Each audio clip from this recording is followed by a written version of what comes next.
উত্তরবঙ্গের খবরে নজর রাখতে হবে। ইতিমধ্যেই কিন্তু প্রাকৃতিক দুর্যোগ বলা যায়, কারণ একদিকে দুধিয়ার উপরে যে অস্থায়ী ব্রিজ সেটা কিন্তু ভেসে চলে গিয়েছে, আর অন্যদিকে জাতীয় সড়কে ধস, 110 নম্বর জাতীয় সড়কে ধস নেমেছে। পাহাড়ে ইতিমধ্যেই ছোট বড় ধস, আর তাতেই কিন্তু একেবারে যান চলাচল বিপর্যস্ত হয়ে পড়েছে। রাজা চট্টোপাধ্যায় আমাদের প্রতিনিধি রয়েছেন আমাদের সঙ্গে এই মুহূর্তে সরাসরি। রাজা, উত্তরবঙ্গের পরিস্থিতি সামগ্রিকভাবে আমি তোমার কাছে প্রথমে একবার জানতে চাই। দেখো, গতকাল থেকেই কিন্তু অবিরাম বৃষ্টি শুরু হয়েছে। পাহাড়ে ভুটান এবং সিকিম এলাকায় যে বৃষ্টিপাত হচ্ছে, সেই বৃষ্টির জেরে কিন্তু পাহাড়ের একাধিক রাস্তা কিন্তু বন্ধ হয়ে গিয়েছে। দার্জিলিংয়ের সাথে শিলিগুড়ির যোগাযোগ প্রায় বিচ্ছিন্ন বলা যেতে পারে।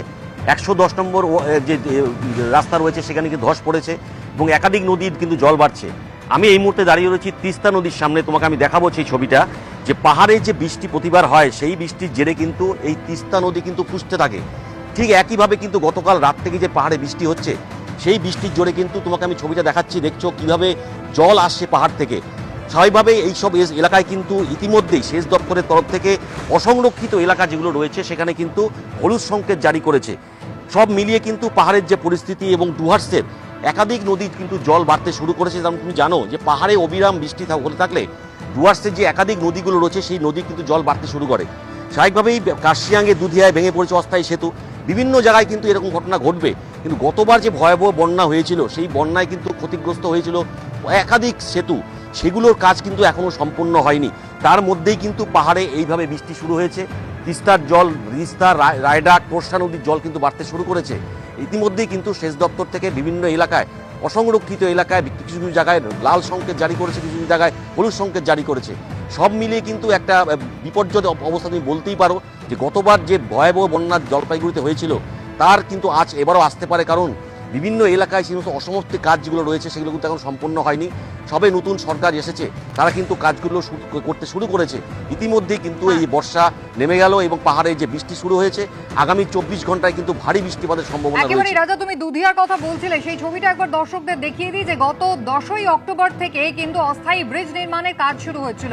গত বছর প্রবল বৃষ্টি যখন হয়েছিল উত্তরবঙ্গে, সেই সময় জলের তোড়ে ভেসে গিয়েছিল একাধিক রাস্তা, সেতু পুনর্নির্মাণের কাজ শুরু হয়েছিল অক্টোবর থেকে। 54 কোটি টাকার এই অস্থায়ী ব্রিজ নির্মাণের কাজ শুরু হয়েছিল। সিমেন্ট, পাইপ, পাথর দিয়ে ব্রিজের নির্মাণ কাজ চলছিল। প্রায় 468 মিটারের এই ব্রিজ তৈরিতে মোট 132টি হিউম পাইপ ব্যবহার করা হচ্ছে। কিন্তু তারই মধ্যেই প্রবল বৃষ্টি আর প্রাকৃতিক দুর্যোগ, বালাসন নদীর জল ইতিমধ্যেই বেড়ে গিয়েছে। আপনারা জানেন উত্তরবঙ্গের একাধিক নদী কিন্তু রীতিমতো ফুসছে, এবং তার ফলে কিন্তু এবার অস্থায়ী যে ব্রিজ তাও কিন্তু ভেসে গেল। রাজা চট্টোপাধ্যায় আমাদের প্রতিনিধি রয়েছেন আমাদের সঙ্গে। আমি রাজা, তোমার সঙ্গে আরেকবার যদি জানতে চাইবো, যে দুধিয়া গত বছর আমরা দেখেছিলাম যে পাকা যে ব্রিজটা ছিল সেটা ভেঙে গিয়েছিল এবং তারপরে অস্থায়ী ব্রিজ তৈরির কাজ শুরু হয়েছিল, সেটাও এবার জলের তোড়ে ভেসে গেল। বর্ষা সবে শুরু। হ্যাঁ কুসুমিতা, তুমি ঠিকই বলেছো। দেখো, তুমি জানো যে গতবার যে সমস্ত বন্যায় যে সমস্ত এলাকায় ক্ষতি হয়েছিল সেই ক্ষতির কাজগুলো কিন্তু নতুন সরকার এসেই শুরু করেছে।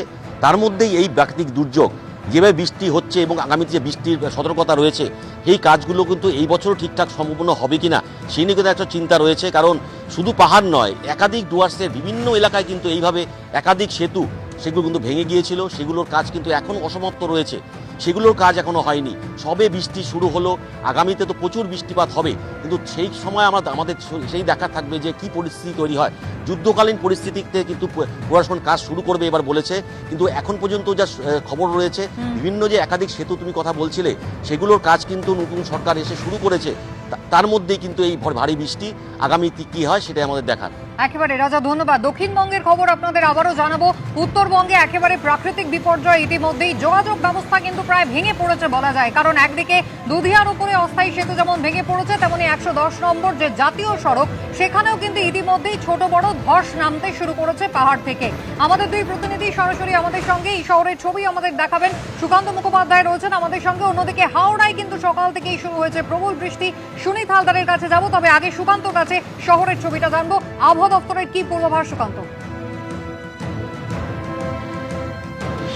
দেখো সেন্ট্রাল এভিনিউতে আমরা এই মুহূর্তে দাঁড়িয়ে রয়েছি, সরাসরি তোমাকে ছবিটা দেখাবো যে আগে কিছুটা জায়গা জুড়ে কিন্তু জলমগ্ন পরিস্থিতি তৈরি হয়েছে। তবে ইতিমধ্যে কলকাতা পুরসভার তরফে সেখানে কিন্তু গাড়ি পাঠানো হয়েছে এবং যাতে দ্রুত এই জল নামানো যায়। এবং ঠিক এই যে সেন্ট্রাল এভিনিউর যা একেবারে চাঁদনি চক থেকে সরাসরি এমজি রোড ক্রসিং এর দিকে যাচ্ছে, সেইখানে কিছুটা জায়গা এই মুহূর্তে জলমগ্ন পরিস্থিতি তৈরি হয়েছে। তবে জল দ্রুত নেমে যাবে এমনটাই আমরা পুরসভার তরফ থেকে জানতে পারছি। আজকে সকাল থেকে যে চিত্রটা ছিল, অন্ততপক্ষে সকাল 8টা পর্যন্ত কালো মেঘে ঢেকে গিয়েছিল গোটা শহরের যে আকাশ সীমা থাকে সেটা, এবং তারপরে 8:30টার কিছু পর থেকে ঝোড়ো হাওয়া, তার সঙ্গে প্রবল বৃষ্টি শুরু হয়। এখন বৃষ্টির পথের পরিমাণ কিছুটা কমেছে, তবে এই প্রবল প্রায় 1 থেকে 1.5 ঘন্টা বৃষ্টির জেরে কিন্তু কিছু জায়গাতে পকেট ওয়াটার জমেছে, অর্থাৎ কিছু জায়গাতে পকেট জল জমেছে, এবং সেটাও যাতে দ্রুত নেমে যায় সেটাতে কিন্তু বদ্ধপরিকর কলকাতা পুরসভা। আমরা জানি যে আগামী কাল এবং পরশু ভিআইপি মুভমেন্ট রয়েছে, বিশেষ করে রবিবার দিনকে যোগা দিবস রয়েছে, এবং এই বৃষ্টির যে পূর্বাভাস সেটাও কিন্তু আগামী রবিবার পর্যন্ত অতি প্রবল রয়েছে। ফলত একদিকে যেমন শহরকে সচল রাখা একটা অত্যন্ত কড়া চ্যালেঞ্জ কলকাতা পুরসভার কাছে, তার পাশাপাশি যাতে কোথাও জল না জমে, যাতে সুষ্ঠুভাবে আগামী রবিবারের যে কর্মসূচি রয়েছে সেটা যাতে পুরোপুরি ঠিকভাবে হয়, সেটাতে বদ্ধপরিকর কিন্তু কলকাতা পুরসভা। আলিপুর আবহাওয়া দপ্তর সূত্রে যেটা খবর, যে উত্তরবঙ্গ তো বটেই, পাশাপাশি দক্ষিণবঙ্গের 10টি জেলাতে কিন্তু হলুদ সতর্কতা ইতিমধ্যে জারি করা হয়েছে, এবং যে কারণে কিন্তু এই ভারী থেকে অতি ভারী বৃষ্টির সম্ভাবনা আগামী রবিবার পর্যন্ত রয়েছে।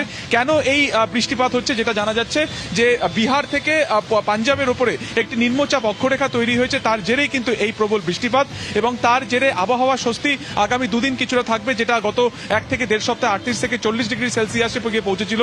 আর্দ্রতাজনিত কারণে একটা ব্যবসা গরমে তৈরি হয়েছিল, সেই জায়গা থেকে কিন্তু এই যে আবহাওয়ার পরিবর্তন সেটা কিছুটা স্বস্তি দেবে। তবে যে শহরের ছবি তোমাকে দেখাচ্ছি, যে বেশ কিছু জায়গাতে কিন্তু কলকাতা পুরসভা ইতিমধ্যেই ব্যবস্থা নিতে শুরু করেছে যাতে কোনোভাবেই জল না জমে। হাওড়ার কি পরিস্থিতি, সুনীত হালদার আমাদের জানাবেন। সুনীত, হাওড়ায় প্রবল বৃষ্টি হচ্ছে সকাল থেকে, আমরা জানি পিছনে জল জমে রয়েছে দেখছি রাস্তায়। দেখো কুসুমিতা, তুমি ঠিকই বলেছো যে এই মুহূর্তে কিন্তু আমরা যেখানে দাঁড়িয়ে আছি হাওড়ার বেলগাছিয়া মোড়ের কাছে, সেখানে কার্যত চারদিকে জল থই থই করছে। যেটা জানা গেছে গতকাল সন্ধ্যের পর বৃষ্টি শুরু হয়, সঙ্গে ঝোড়ো হাওয়া, এবং আজ ভোর থেকে দফায় দফায় প্রবল বর্ষণের ছেড়ে হাওড়া শহরের যেসব নিচু এলাকাগুলো আছে সেগুলো কার্যত জলমগ্ন হয়ে পড়ে। টিকিয়াপাড়া, সালকিয়া, বেলগাছিয়া, শিবপুর বিস্তীর্ণ এলাকা কিন্তু জলমগ্ন হয়ে পড়ে। এই মুহূর্তে আমরা রয়েছি বেলগাছিয়া মোড়ে, সেখানে যে মেন রোড বেনারস রোড সেটা কিন্তু কার্যত জল থই থই করছে। কোথাও গোড়ালি সমান জল, কোথাও হাঁটু সমান জল দাঁড়িয়ে গেছে। দোকানে যে আমরা দেখতে পাচ্ছি সেখানে দোকানেও জল ঢুকে গেছে, এবং যে স্বাভাবিক জনজীবন কার্যত বিপর্যস্ত হয়ে পড়েছে। এই মুহূর্তে যারা অফিস যাত্রী তারা কিন্তু অত্যন্ত অসুবিধার মধ্যে পড়েছে, সমস্যায় পড়েছে। রাস্তায় গাড়ি ঘোড়া কমে গেছে, এবং জল জমে যাওয়ার কারণে অটো, টোটো, বিভিন্ন যে ছোট ছোট গাড়ি আছে সেগুলো কিন্তু চলছে না। এর ফলে কিন্তু নিত্যযাত্রীরা সমস্যায় পড়েছে। এবং যেটা জানা যাচ্ছে হাওড়া পুরসভা থেকে, হাওড়া পুরসভা দীর্ঘদিন ভোট নেই, নির্বাচিত বোর্ড নেই। একেবারে দ্রুত হাওড়া পুরসভাতেও ভোট হবে এই আশ্বাস কিন্তু মুখ্যমন্ত্রী দিয়েছেন। অবশ্যই আজকে পরিস্থিতির দিকে নজর রাখো সুনীত, ধন্যবাদ। এবিপি আনন্দ, এগিয়ে থাকে, এগিয়ে রাখে।